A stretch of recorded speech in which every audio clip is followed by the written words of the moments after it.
It is such nail-biting stuff at the Stade de France. We have quite literally 7 seconds remaining in Paris. South Africa lead by 12 points to 11.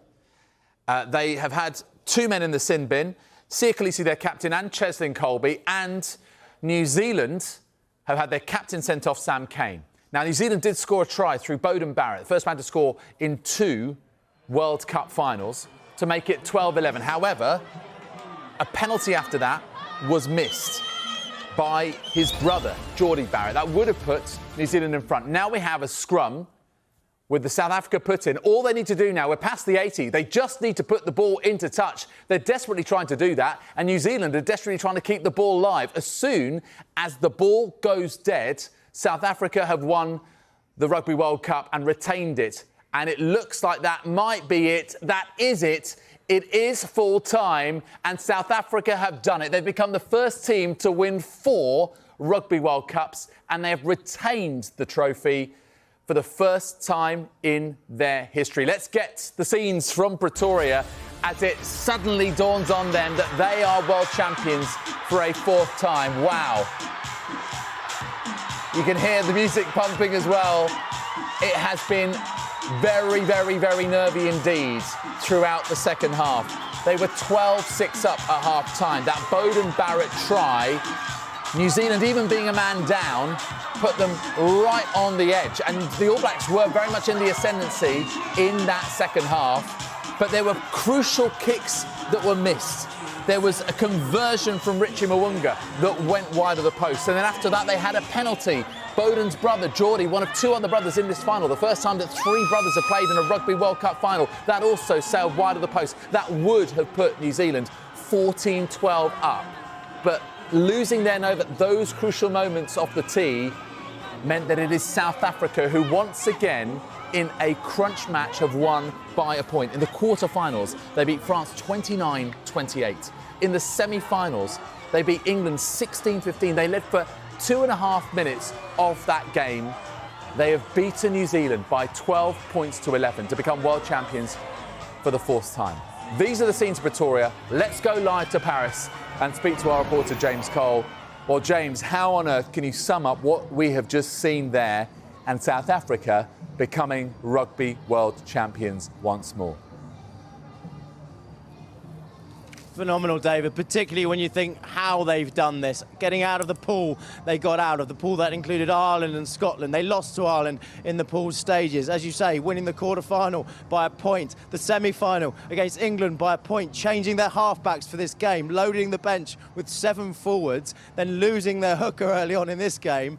It was absolutely incredible. It was everything we predicted. The rain poured down here before kickoff and early for the first, half of that first half, the first quarter of the match. It threw it down. That worked in South Africa's favour. They got out the blocks, hugely physical. 6 South African players were the top tacklers in that first half, led by Pieter-Steph du Toit. He was absolutely brilliant. He was a machine, Pieter-Steph du Toit, cutting down the All Blacks. Key moment, Sam Cane, the All Blacks captain, red-carded for a shoulder-to-head tackle. We said before the tournament, at the start of the tournament, a red card could well decide where this trophy goes. Maybe it did in that moment as Sam Cane, a hugely influential player for South Africa, went off. Ironically, it was Jesse Creel, the guy who made contact with, who had made a similar contact against Scotland and not even be penalised. That's the inconsistency we've seen.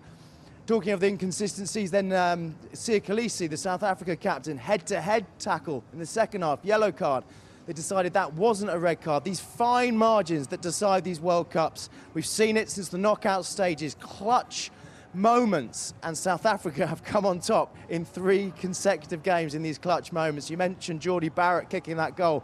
That was just like Andre Pollard's goal last week against South Africa. Jordie misses it.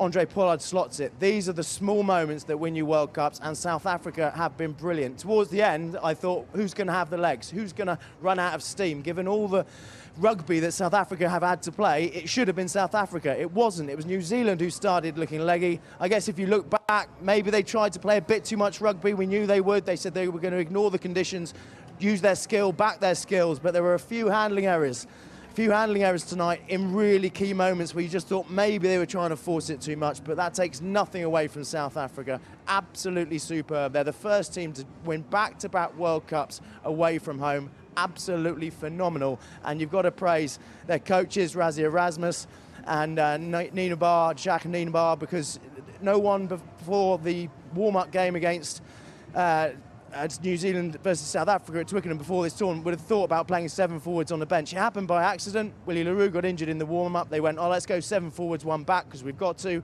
It worked. They did it again tonight. And by hook or by crook, it's worked again. Phenomenal. I mean, let's talk a little bit about that, because it was billed as sort of panache against power, New Zealand against South Africa, and the easy company against the bomb squad. And this 7-1 split on the bench, as you say, it is remarkable. How risky, though? Because, you know, there were no ball-carrying midfielders. If there was Damien Delende or Jesse Krill were the ones to go off. I mean, we had Willie LaRue on the bench to potentially cover for Andre Pollard, but there would have been players having to play out of position should any of the other backs have got injured in that game. I mean, this was high-stakes gambling, wasn't it, from Jack Nienaber? Absolutely, and Cheslin Colby finished the game with his knee heavily strapped. Don't forget that. Had he had to go off, or if Faf de Klerk had got injured, then Colby was covering scrum half. Mbanambi got injured at the start. Remember, he's their only specialist hooker, so for most of that game, they had to play with Dupree at hooker, and their line-out was far from solid. They lost quite a few line-outs. So despite all of that, they still got there through their power. They backed their power. They said, well, whatever happens, we'll back our power to win this game. They stuck to their game plan. They kicked it deep. They forced the errors. They forced New Zealand to play. And effectively, they won the power battle, as they did at Twickenham 8 weeks ago. This was far, far closer. And had the odd pass gone to hand, who knows? Had Sam Cane not been sent off, who knows? But ultimately, the South African power game got them over the line once again. 1995, 2007, 2019 and 2023, South Africa Rugby World Champions for a record 4th time. James Cole, live in Paris, thank you so very much indeed. Wow, amazing drama at the Stade de France. We'll be getting more reaction from James Cole and indeed from both sides in the hours to come here on Sky Sports News.